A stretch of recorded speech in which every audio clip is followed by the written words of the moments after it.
Hello दोस्तों, नमस्ते, good afternoon. Hope कि आप सब अच्छे होंगे और खूब रीडिंग कर रहे होंगे, खूब पढ़ रहे होंगे। और जैसा कि मैंने अपने पिछले वीडियो में आप सबको लैंग्वेज के बारे में बताया था कि लैंग्वेज क्या होता है। लैंग्वेज एक ऐसा चीज़ है जिसके द्वारा हम दूसरों के साथ कम्युनिकेट करते हैं, जिसको कि हम भाषा बोलते हैं। अब भाषा को, किसी भी भाषा को सिस्टमेटिक वे में पढ़ने को हम इंग्लिश में क्या बोलते हैं? लिंग्विस्टिक। लिंग्विस्टिक यानी the process of reading a language. Proper way में जिसको हम पढ़ते हैं भाषा को, उसको बोलते हैं लिंग्विस्टिक। अब क्या है लिंग्विस्टिक का? लिंग्विस्टिक में भी कई कंपोनेंट्स होते हैं। उसमें एक कंपोनेंट होता है फोनेटिक्स। अब फोनेटिक्स क्या है? आप लोगों को ये लगेगा कि फोनेटिक्स क्या है, भाषा तो हम समझ गए, लेकिन ये फोनेटिक्स क्या है? फोनेटिक्स होता है कि हम किसी भी वर्ड को सही तरीके से बोलने को हम फोनेटिक्स बोलते हैं। जब फोनेटिक्स हो रिटन और हम जो लिखते हैं, लिखने का जो वर्ड है और बोलने के तरीके में फ़र्क होता है, प्रोनाउंसिएशन में फ़र्क होता है। उस फ़र्क को हम कैसे समझते हैं? उस फ़र्क को हम समझते हैं थ्रू फोनेटिक्स। अब मैं आपको कुछ एग्जाम्पल के द्वारा समझा रही हूँ फोनेटिक्स क्या होता है।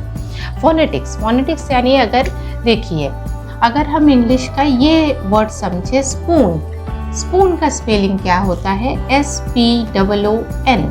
अब इसको जब हम फोनेटिकल वे में लिखते हैं, कैसे लिखते हैं? SPU और आ जाता है ये 2 डॉट और आ जाता है लास्ट में N। तो कितने अल्फ़ाबेट हुए? स्पून में अल्फ़ाबेट हुए 1 2 3 4 5। और फोनेटिकल वे में स्पून में कितने अल्फ़ाबेट हुए? 1 2 3 4। U और ये दोनों डॉट मिलके सिंगल अल्फ़ाबेट होते हैं, तो कितने हुए? 1 2 3 4। यानी फोनेटिकल वे में जब हम लिखते हैं तब हमारा स्पून का स्पेलिंग हो गया SPU 2 डॉट एंड N। क्या हो गया?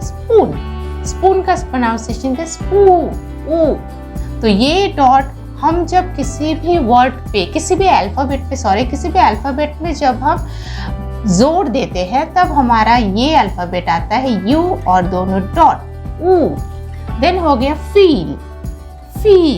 इसमें भी कितने वर्ड है इंग्लिश में? इस अल्फ़ाबेट में 1 2 3 एंड 4। कितने हैं? फील। अगर हम फोनेटिकल वे में लिखें 1 2 3 वर्ड्स, 3 अल्फ़ाबेट्स हो गए। फील। फिर देखिए क्या होता है, डबल ई की जगह पे क्या आता है? आई एंड फिर से 2 डॉट, ये हो गए सिंगल अल्फ़ाबेट। डबल ई की जगह आ गया ये वाला वर्ड अल्फ़ाबेट, सॉरी। अगर हम और एक एग्जांपल देखते हैं ऐसे कि अगर हम देखें stool, STOO and L, stool को हम कैसे लिखते हैं? आप लोग देखिए, S हो गया, ओके, T हो गया, ठीक है। डबल ओ की जगह हम क्या करेंगे? फिर से U एंड 2 डॉट, देन आ गया L, हो गया स्टूल। 1 2 3 4 एंड 5। इसमें 1 2 3 एंड 4। फिर से अगर हम और एक एग्जाम्पल देखें, स्कूल में क्या है? SCHOO and L। ये क्या हो गया? स्कूल का स्पेल। फोनेटिकल वे में अगर हम लिखें SKU, फिर से डबल ओ की जगह में फिर से हमें जोर देना है, एम्फसाइज करना है, आ गया U and dot, then L, हो गया स्कूल। तो इसमें स्कूल में कितने अल्फ़ाबेट है? 1 2 3 4 5 एंड 6। फोनेटिकल वे में कितने हुए? 1 2 3 एंड 4। ओके, सो ये जो फोनेटिकल वे होता है, ये वाले जो फोनेटिकल वे में जो किसी भी चीज़ को लिखना होता है, तो इसको क्या है, फोनेटिकल वे में लिखने का मेन तरीका होता है कि हम जो स्पीकर है, स्पीकर जिस भाषा में अपने वर्ड्स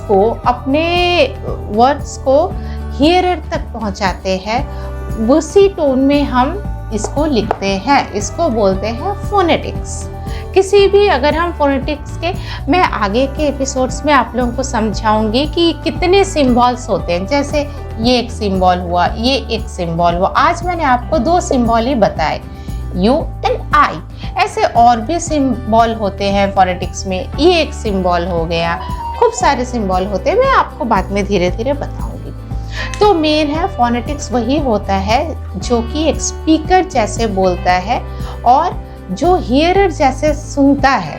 बोलने और सुनने के जो इस प्रक्रिया में एक वर्ड को जैसे बोला जाता है, वो हो गया है फोनेटिकल रूप। और जो स्पेलिंग जिसे हम लिखते हैं, वो हो गया हमारा रिटन फॉर्म। ये वाले रिटन फॉर्म हमारे हो गए, ठीक है। तो रिटन फॉर्म और फोनेटिकल फॉर्म में फ़र्क होता है। अकॉर्डिंग टू अल्फ़ाबेटिकल ऑर्डर में भी फ़र्क होता है और लिखने में भी होता है। क्योंकि अगर हम काउंटिंग के हिसाब से भी देखें, इसमें देखिए 1 2 3 4 5 हो रहे हैं, 5 हो रहे हैं, राइट। इसमें कितने हो रहे हैं? 1 2 3 4 हो रहे हैं। तो हम अगर नंबर ऑफ अल्फ़ाबेट्स भी देखें तो ये दोनों में फ़र्क होता है।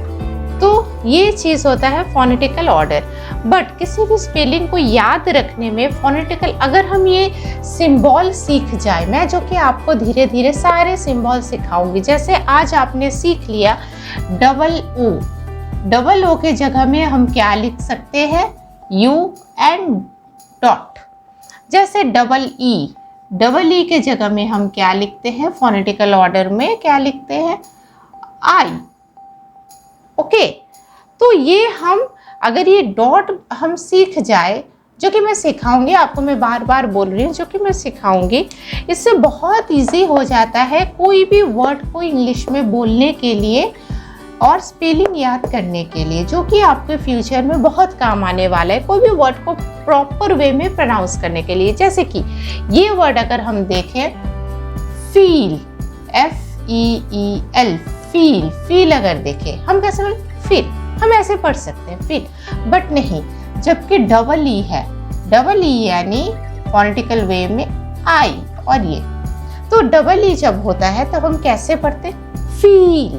तब हमारा प्रोनाउन, तब हम जो वर्ड में जोर डालते हैं, अल्फाबेट में जोर, ये दोनों वर्ड में अल्फाबेट में हम जोर डालेंगे, फील।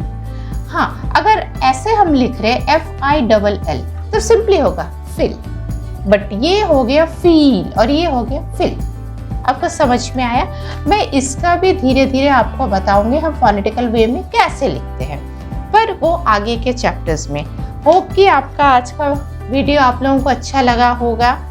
तो आज आप लोगों को समझ में आया कि इंग्लिश वर्ड्स लिखने में और फोनेटिकल वे में लिखने में क्या फ़र्क होता है। जबकि आज मैंने आपको सिर्फ 2 फोनेटिकल सिंबल के बारे में ही समझाया, यू एंड आई। तो आपको बेसिक समझ में आ गया है कि फोनेटिक्स क्या होता है। फोनेटिक्स जैसे कि एक स्पीकर बोलते हैं और जो टोन में बोलते हैं, जैसे कि अल्फ़ाबेट को प्रोनाउंस करते हैं, उसको बोला जाता है फोनेटिकल। और एक स्पीकर को बोलने पे और एक हियरर जो सुनता है, उसमें जो डिफरेंस होता है, उसी डिफरेंस को हम जब लिखते हैं वो हम फोनेटिकल ऑर्डर में लिखते हैं। अगर आप अच्छी तरह से सारे फोनेटिकल सिंबल को सीख जाते हो तो आपको धीरे धीरे आप खुद ही देख पाएंगे आपके इंग्लिश जो ये स्पेलिंग्स है, इसमें आपके सुधार आ जाएंगे। और ये जो स्पेलिंग मिस्टेक हम लोगों का होता है, बचपन में भी होता है, बड़े होने पर भी होता है। क्यों होता है? क्योंकि हम लोग प्रोनाउंस गलत करते हैं। हम इसको फील नहीं बोलते, हम इसको क्या बोलते हैं? फील। इसको भी हम फील बोलते हैं एंड इसको भी फील बोलते हैं, दोनों को ही हम फील। इससे क्या होता है, हम जब लिखते हैं कभी कभी FIL लिख देते हैं, जो कि हो जाता है गलत। अगर हम प्रॉपर वे में प्रोनाउंस करें फील, देन हम करेक्ट लिखेंगे। तो मैं आपको धीरे धीरे आगे के एपिसोड्स में समझाती जाऊंगी कि कैसे फोनेटिकल वे और नॉर्मल इंग्लिश वे के लिखने में कैसे दोनों इंटर रिलेटेड है, और कैसे हम अगर ये दोनों को सही तरीके से लिखेंगे, जानेंगे, पढ़ेंगे, तो हम लोगों के इंग्लिश में बहुत ज़्यादा इम्प्रूव हो जाता है। लिखने में भी, बोलने में भी, क्योंकि हम कुछ भी बोले उसका प्रोनाउंसिएशन तो ठीक होना चाहिए ना गाइस। तो जैसा कि आज का वीडियो इतना तक ही था। आप लोगों को आज मैंने 2 ही सिंबल सिखाया, आगे के वीडियो में मैं आपको डिटेल्स में समझाती जाऊंगी। सो गाइस, जैसा कि मैं अपने पिछले वीडियो में भी बोली थी, खूब पढ़िए, एंजॉय रीडिंग। और जिस तरह के भी जेनर आपको पसंद है, जिस तरह के भी, travelling, cooking, adventure, trekking, suspense, thriller, कुछ भी, बस पढ़िए, पढ़ते जाएंगे। जितना पढ़ेंगे उतना जानेंगे, उतना खुश रहेंगे। और मोस्ट इम्पॉर्टेंटली, पढ़ेंगे तो नेगेटिविटी से दूर रहेंगे, लाइफ में बहुत पॉजिटिव थॉट्स आएंगे, जो कि आज के दिन में बहुत ज़रूरी है। सो गाइस, नमस्ते। होप आज का वीडियो आप लोग को अच्छा लगेगा। Take care, have a good day. Thank you, bye bye.